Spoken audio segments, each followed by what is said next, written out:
Suspense.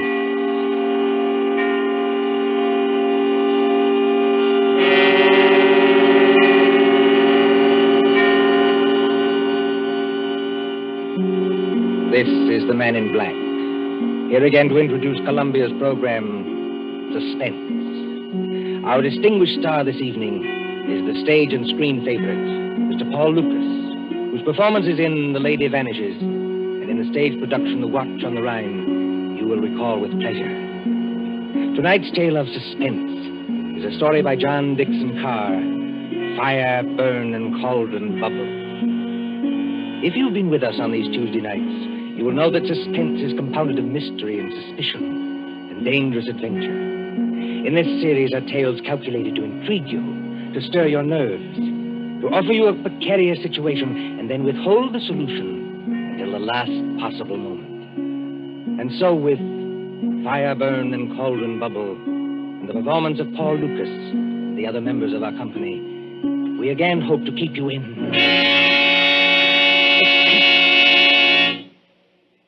Drury Lane Theater presents the distinguished American actor, Myron Willard, in Shakespeare's Macbeth, with magic effects especially designed by Ludwig von Arnheim.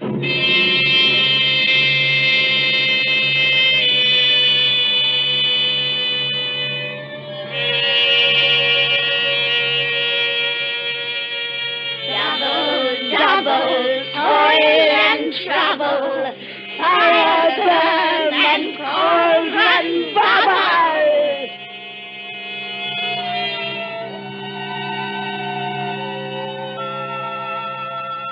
Historic Drury Lane Theater, a relic of old London.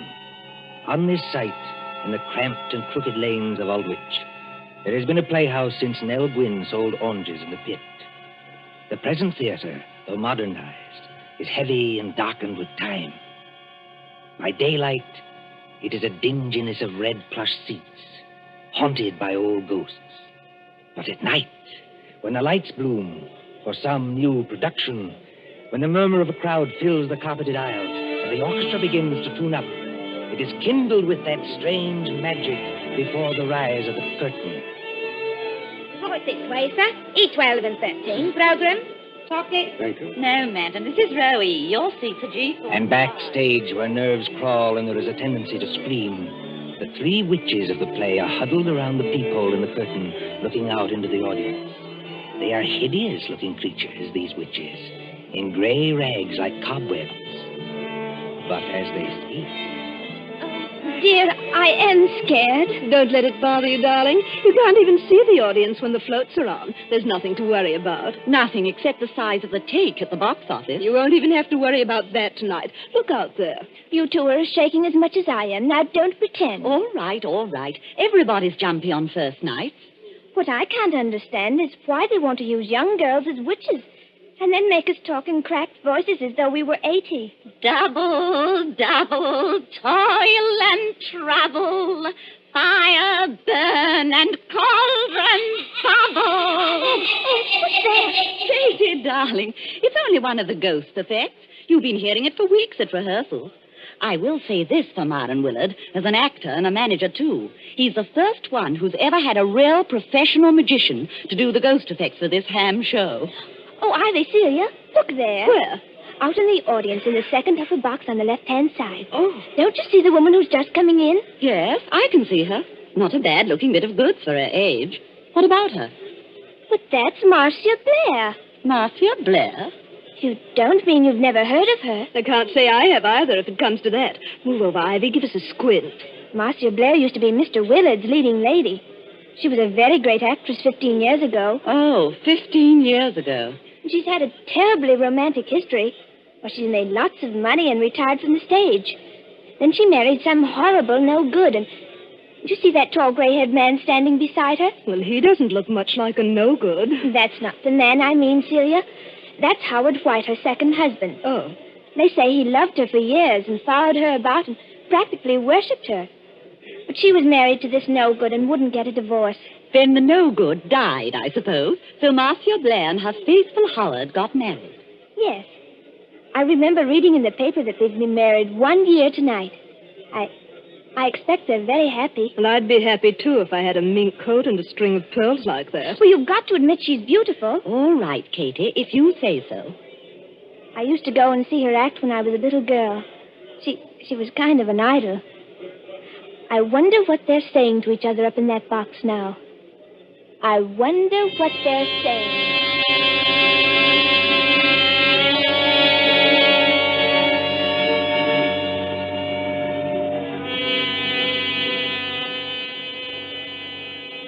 Marcia, dear, I wish you wouldn't be so uneasy. Nothing can happen to you here. You're uneasy yourself, Howard. Yes, I suppose I am a little. Howard, I know I shouldn't be talking like this on our first anniversary, but that's what worries me. What if Barry isn't dead? What if he isn't dead? Oh, listen to me, darling. Your late husband, heaven condemn his soul, died in New York more than a year ago. We have proof of that. Well, then who wrote those letters to me? I don't know, dear. Somebody playing a joke on you. Joke? If you marry him, Marcia, you won't be alive a year from then. Joke. But you're married to me, my dear, and you are alive. Shall I quote you something from another play, Howard? Well? The Ides of March are come. I, Caesar, but not gone. And it's still 2 hours. 2 hours to the time we were actually married. Oh, look here, dear. This is carrying an obsession too far. It would be just like Barry to wait until the last moment, just to make it worse. You knew him. Yes, I knew him. He was a genius. I suppose so. As a mere businessman, I've never quite understood this theatrical temperament, except yours, of course. Barry was a greater actor than Myron Willard will ever be. Barry could play anything, from a Cockney to King Lear. His skill at makeup wasn't merely good. It was terrifying. Oh, Howard, I am frightened. Suppose he's managed to get close to us tonight, and yet we can't see him. Well, the music started, Marcia. I shall have to go. Must you go, Howard? Really? If I break this appointment with Ferndale, dear, the deal will be called off. And since I haven't got too much backing anyway, All right, dear. I understand. Go ahead. Unless you wanted to come with me. And Miss Myron's opening tonight? Oh, I couldn't do that. I tell you, you'll be perfectly safe here, dear. Of course, Howard. I know that. You're in full view of 3,000 people. Nobody could attack you.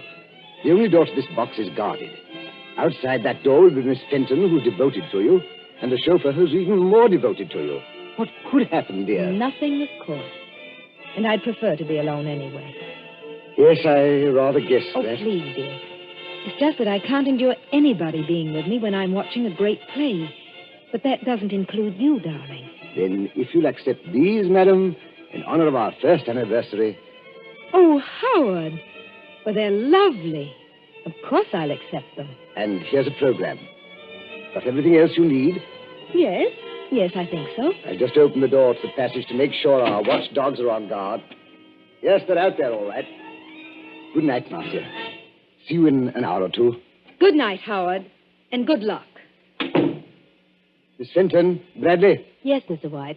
Yes, sir. Anything wrong? Miss Fenton, you've been my wife's companion secretary for 5 or 6 years. Yes, Mr. White, and I've loved every minute of it. And you, Bradley, you haven't been my chauffeur for quite so long, but they tell me you're an ex-wrestler. That's right, sir.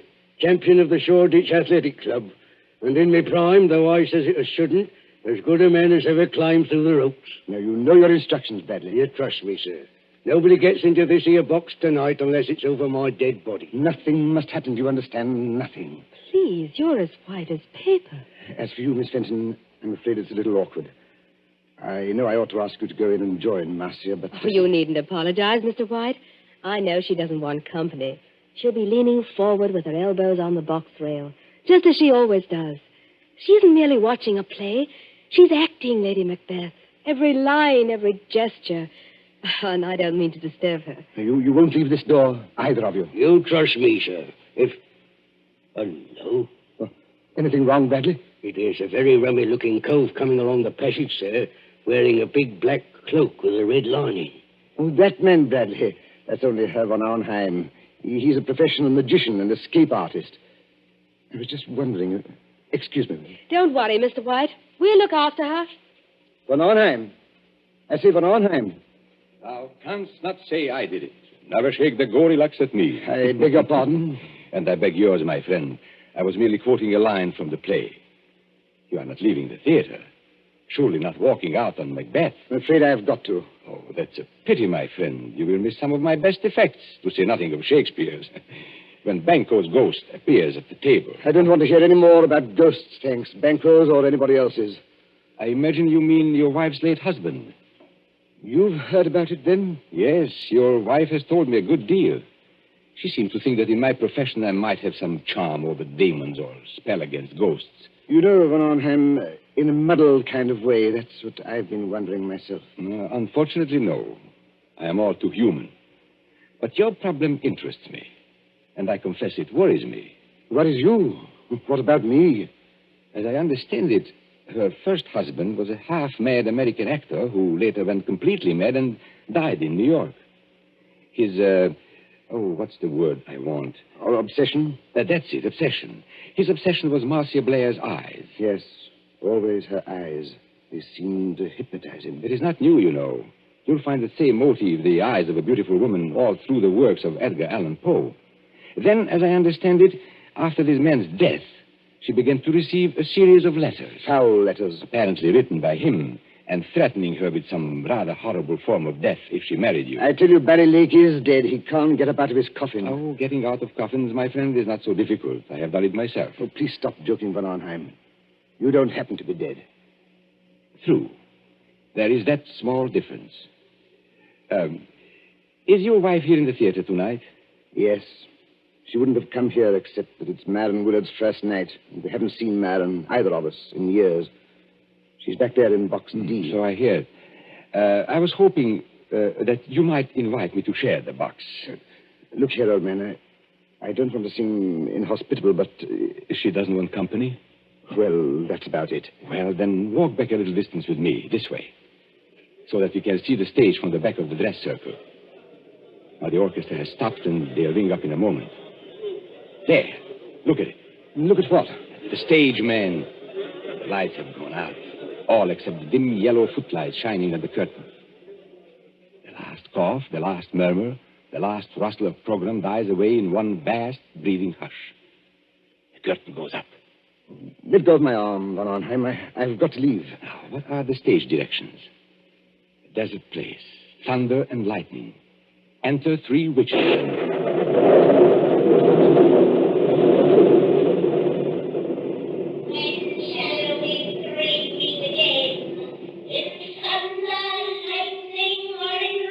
When, indeed, I wonder.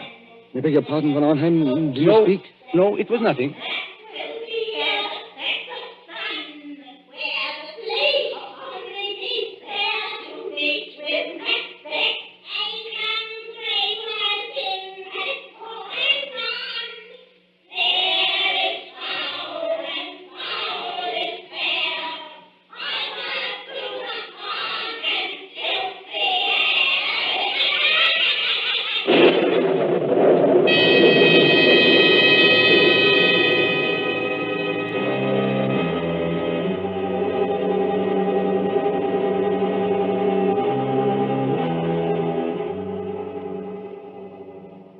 London newspapers for that year 1936, you may read how Myron Willard triumphed at Drury Lane as Macbeth.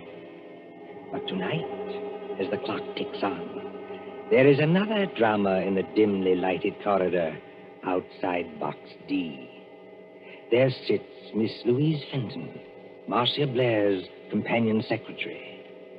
Beside her, burly and broken-nosed, is big Jim Bradley, the ex-wrestler. And when more than half an hour has passed... There's the applause, Jim. That was for the end of the first act. Yes, I hear it. Nothing's happened. And take my word for it, nothing's going to happen. Oh, she's such a likable person, Jim. And I think one of our greatest Shakespearean actresses. Well, I don't much care for this Shakespeare business, miss. You give me a good movie with gangsters in it. It's my style. Oh, you don't understand, Jim. I've seen her as Juliet, as Rosalind, as Portia, in our own drawing room without any props. I've heard her as Lady Macbeth, too. You should see her eyes. Her eyes, miss? Yes, you should see her eyes when she delivers that speech. The raven himself is hoarse that croaks the fatal entrance. Hey, miss, look there. What is it? That foreign-looking cove in the black cape. Coming along the passage now. Easy. I beg your pardon. You are Miss Louise Fenton, aren't you? Yes, my name is Fenton. What is it? I am Ludwig von Arnheim, a friend of Mr. White's. And I must see Marcia Blair at once. No, you don't, Governor. You're not going in there. Why not? Because nobody goes in there. Not if it was the king himself. That's orders. Now, listen to me, both of you. When the lights went on, I happened to be looking at Box D from the other side of the theater. And I think there is something wrong. But there can't be anything wrong. Jim Bradley and I have been sitting here the whole time. Except, of course... Except when? Well, except when I went in there for a few seconds. You went in there, Miss Fenton? May I ask when that was? Well, it was after Mr. White had gone and just before the play started. I went in to ask if she wanted anything. She said she didn't, so I came out again. And Bradley's been with me all the time, except when he went to get a drink of water up the corridor. That's as true as gospel, Governor. One moment and listen to me. Marcia Blair is leaning forward across the railing of the box. Oh, but that's nothing, Herr von Arnheim. That's the way she always is. Does she always fall forward with her arms held straight out and her head down on her arms? You better be careful, miss. It's a trick. Trick? Why not open the door and see for yourselves? Would that do any harm? No, I suppose it wouldn't, but... Oh, there must be some mistake. We haven't heard a sound from in there. There couldn't be anything wrong. You open the door, Miss Fenton. I'm going to hold tight to this gentleman, just in case. Quiet, please. Quiet. What is it, miss? Walk in there with me, both of you. Please go casually, as though nothing were wrong. We don't want to attract attention. Now. Oh, Herr von Arnheim. There's blood all over her face. Yes. And don't begin screaming again, Miss Fenton, when I tell you she's dead. Bradley? Yes, sir? Pick Miss Blair's body up and carry her out into the corridor. In another minute, we'll have the whole theater wanting to know what's wrong. All right, sir. You win. But what about the people in the other boxes? Won't they see? They've gone down to the bar to get a drink. They won't see anything. Hurry. She ain't no lightweight, the poor lady ain't. Steady does it. Hold the door open. That's got it. Now, close the door. Shall I put her down on the floor, Governor? Yes, better do that. I never took those threats seriously. That's what I blame myself for.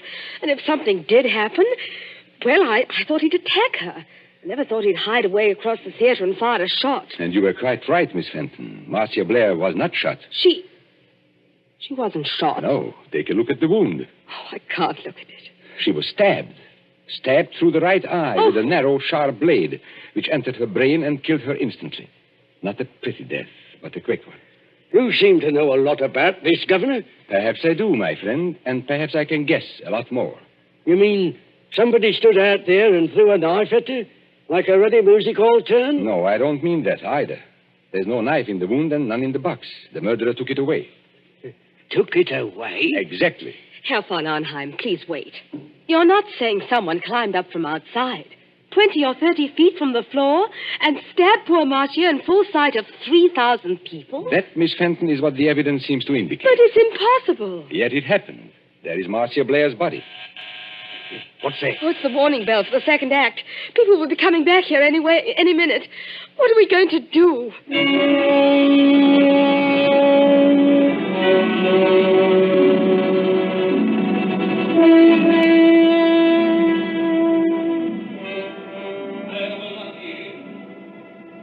Around the poor young mountain streets to be placed with the rabble's curse. Over the more deep confidence in England now opposed. Being of no woman born yet, I will try the last. Before my body I throw my warlike shield. Lay on Macduff, and then be him the first cry, hold, enough.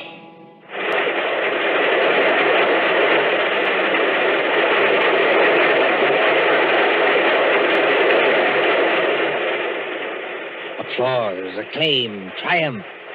Myron Willard is Macbeth. Helen Gale is Lady Macbeth. Magical effects by Ludwig von Arnheim. Very few persons knew that there is a dead woman in the theater. But at the end of the play, it is a different story.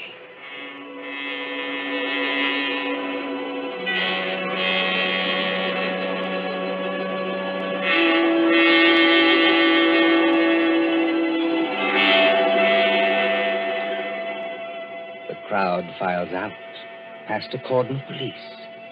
The lights are extinguished. The great theater is dark and mumbling with echoes. See the stage now. Only the battens or overhead lights pour down a pale blaze on two men who stand grotesquely against the background of Dunsinane Castle. One of these men is Howard White, very near collapse.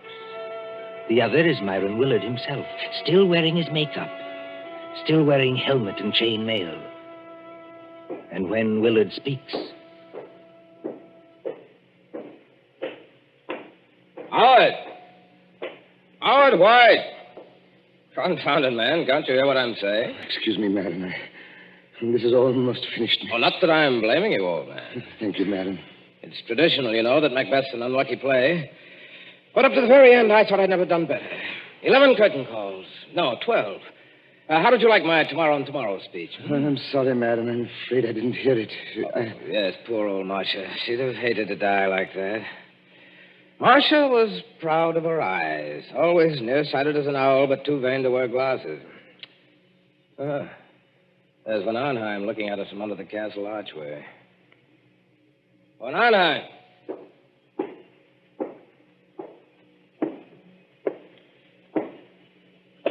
Did you call me, my friend? You're rather difficult to recognize under all that Macbeth makeup. Yes, I was just thinking the same thing. Never mind that. Where are the police now? At the moment, Mr. Willard, the police are in your dressing room. They are using it for questioning. No reception tonight, of course. No, but I thought you might be interested in 2 items of information that police have just discovered. Go on. We had a fairly full house tonight, I believe. Fairly full. Every seat was reserved. Reserved, yes, but not occupied. I don't follow you. 1 box on the ground floor, box E to be exact, was empty. Reserved and paid for, but empty. And box E, oddly enough, was just underneath the one occupied by Marcia Blair. Well, all the same, I still don't see quite what you're... Now, our next item of information comes from an usher. An outside eye seat in the stores, very close to that empty box, was occupied by a very curious stranger who arrived late in the dark and slipped out again by a nearby exit a few minutes afterwards. Just 1 moment, Van Arnheim. Are you saying this stranger climbed up and attacked Marcia in full view of the audience? No, my friend. The murderer did not approach from that direction. Then he must have reached Marcia through the door, guarded by Bradley and Miss Fenton? No, not from that direction either. Confound it, man. It must have been one way or the other. Not necessarily. Tell me, Howard, don't you think I've got enough troubles already without this nightmare on top of it? Herr von Arnheim. Herr von Arnheim. You must take it easy, Miss Fenton. You must not excite yourself. Have the police Yes. been... Look, you've got to help me. They won't believe me. They won't believe the young lady, sir, and that's a fact. I've tried to help her all I can, but there's things I can swear to and things I can't. You see, I did go into that box. Oh, just for a couple of seconds, I admit it. But no other person went in or could have got in. So they say, or at least they're hinting that I killed her. But I swear I never touched her. Who was questioning you, Miss Fenton? Inspector Grimes or Sergeant Blake? I'm not sure. The sergeant, I think. Then I shouldn't worry if I were you. Inspector Grimes knows better. He's guessed, in fact, exactly what I have guessed. You seem on rather familiar terms with the police, my friend. I am Mr. Willard. I am. Anyone who practices escapes from handcuffs, sacks, chests... And stage boxes, perhaps. Stage boxes, if you insist. Excuse me. Isn't that Inspector Grimes in the wings now? Yes, and he's nodding his head. Then I can tell you, I think, what you want to know. Well, if you do happen to know anything, it's your duty to speak up. Poor Marcia seems to have had some ridiculous idea that her former husband, Barry Lake, was still alive. Her fears weren't justified, of course, and she wasn't killed by any dead husband. I beg your pardon. Her fears were justified, though not quite in the way she believed. And she was killed by her husband. Then Barry Lake is still alive. No, Barry Lake is dead. Well, you don't mean Marcia was really killed by a ghost. No. I mean she was killed by her devoted second husband, Mr. Howard White. Here, stop. You hear what they say?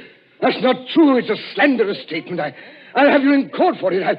Everybody knows how devoted I was to Marcia. Your devotion, my friend, was devotion to her money.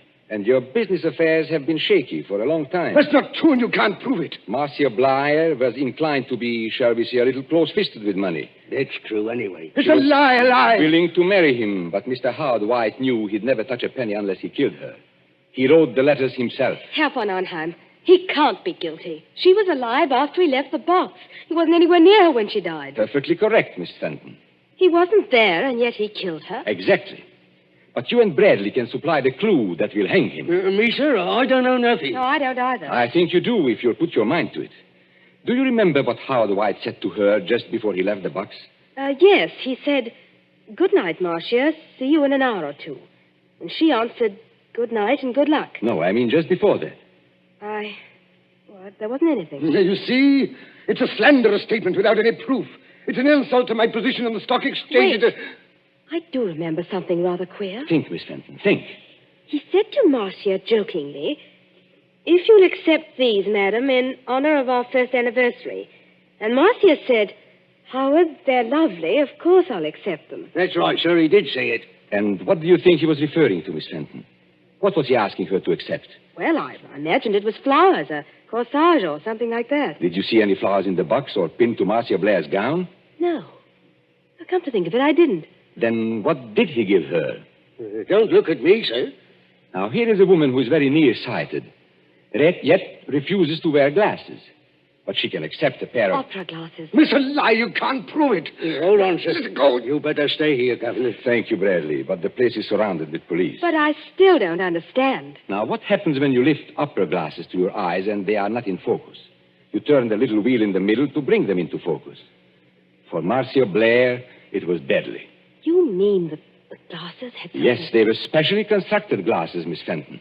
They were invented by a French criminal years ago. That little wheel is a little trigger. It releases the spring of a sharp, thin blade which strikes through the eyes into the brain. Oh, don't, please. You can't prove it. Marcia Blair died instantly. The glasses torn from her eye by their own weight dropped over the box rail to the carpeted aisle below. The only witnesses who might have noticed would have been the people in the box just underneath. And that box was empty. By arrangement, yes. Even if anybody did see them fall, Howard White was prepared to remove the evidence instantly. You haven't forgotten the curious stranger. Curious stranger? I mean the man who slipped in after it was dark, took an aisle seat just under the box, and slipped out again a few minutes later. It's a pack of lies from start to finish. You can't prove a word of it. I beg your pardon, my friend. Didn't you see Inspector Grimes not to me a moment ago? Well... You are going to hang, my friend, for one of the neatest and cruelest crimes in my experience. The police have just found those opera glasses with a neat set of fingerprints in the side pocket of your motor car.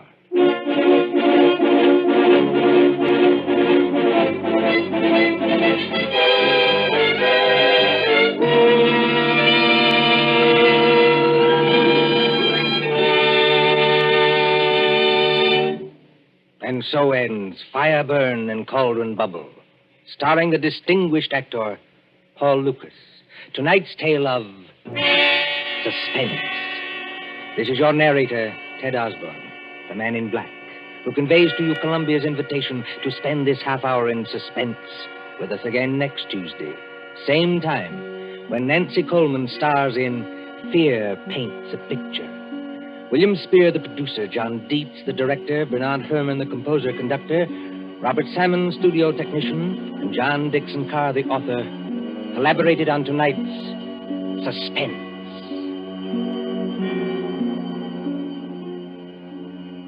This is the Columbia Broadcasting System.